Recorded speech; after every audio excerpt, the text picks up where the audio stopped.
I remember the exact instant my daughter tugged at my sleeve. Her small hand shook, her eyes unnaturally wide. She whispered, barely audible, "Dad, don't drink that. Just watch." She slipped her phone into my palm beneath the table. The video was shaky, captured from our dog's collar camera, but clear enough. My wife, laughing with her sister, tilted a small vial of white powder into a glass, the same glass now in front of me. My hand froze on the stem. My chest tightened. Then my daughter leaned closer, her lips brushing my ear. "Dad, there's another video. It's worse. Much worse." We had been married 18 years. I thought I knew her completely.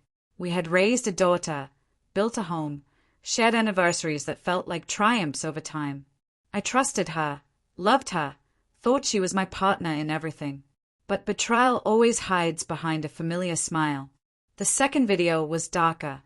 I forced myself to watch it as the restaurant's soft music drifted around us.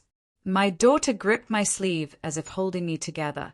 On the screen, my wife whispered with chilling calm, plotting what would happen once I was gone. Her sister asked, "Are you sure it'll work?" My wife smirked. "It worked on the dog, didn't it? Our dog, the one who had died suddenly last month. I had mourned, buried him, believing it was illness. She had tested her poison on him. And her words I will never forget. Once is out of the way, the accounts transfer clean. I'll finally be free. Free from me, the man who had given her everything. I didn't drink. I didn't shout. I smiled at her across the table. She mistook it for affection. She leaned closer, brushed her fingers against mine, unaware she had just sealed her fate. That night, after tucking my daughter into bed, I stayed awake until dawn, staring at the ceiling, making my plan. First, evidence.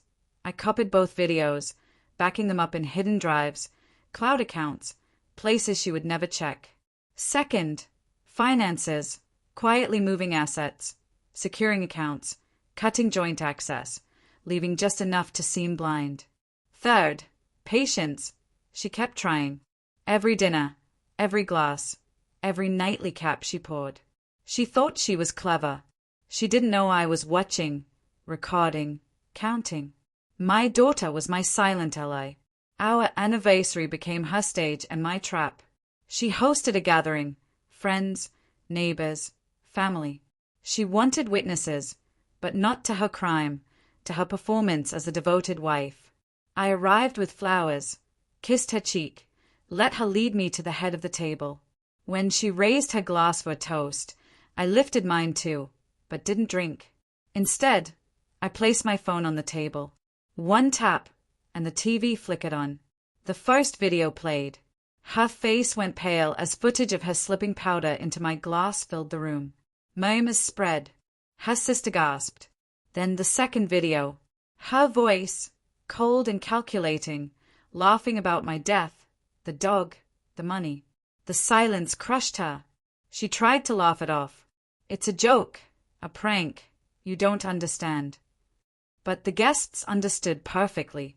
I leaned forward, calm, quiet, 18 years, and you thought I wouldn't see it. You killed the only loyal soul here to practice. You thought you could kill me, but you forgot one thing. I looked at my daughter, fierce, brimming with tears. I had taught her to watch carefully.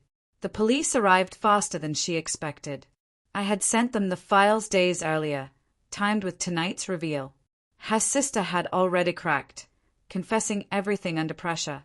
Tonight was just the final act. They led her away in handcuffs, her dress shimmering under flashing lights. She screamed my name, cursed, pleaded. The crowd watched. I didn't move. My daughter held my hand. This time it was me steadying her. The house is quiet now. The air feels lighter. My daughter sleeps peacefully, free from poison, free from fear. I sit alone in the dining room, staring at the untouched glass. The liquid reflects the chandelier above, still, perfect. I think about love, trust, how fragile it is. 18 years of smiles wiped away by a vial of powder. Do I regret it? No. Regret is for the blind. I see everything now. She tried to bury me. I buried her, not in soil, but in truth. And truth, once revealed, is the deadliest poison of all.